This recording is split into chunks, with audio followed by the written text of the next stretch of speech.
সন্ত্রাস ও উগ্রতা সৃষ্টি করার অভিযোগে হিন্দুত্ববাদী সংগঠন ইসকনকে নিষিদ্ধ করার দাবি জানিয়েছে ঢাকা ওলামা ঐক্য পরিষদ।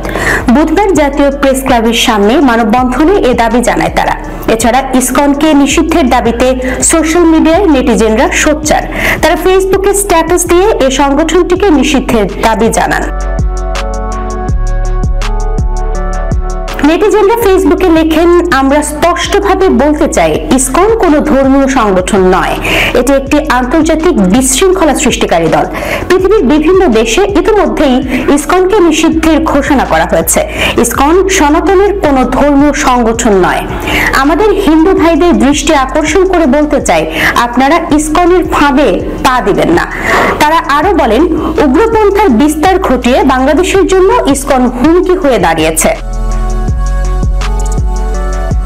মোহাম্মদ সাজিব নামে একজন ফেসবুকে লিখেছেন, ইসকনকে এখনই নিষিদ্ধ না করতে পারলে ভবিষ্যতে মুসলমানদের হুমকি হয়ে দাঁড়াবে, এতে কোনো সন্দেহ নাই। হৃদয় নামে একজন ফেসবুকে লিখেছেন, ইসকনকে নিষিদ্ধ করতে হবে, তারা দিনে দিনে বেপরোয়া হয়ে উঠছে। এছাড়া দেশে অশান্তি সৃষ্টি করার পায়তারা করছে তারা। ইসকন হটাও, বাংলাদেশ বাঁচাও।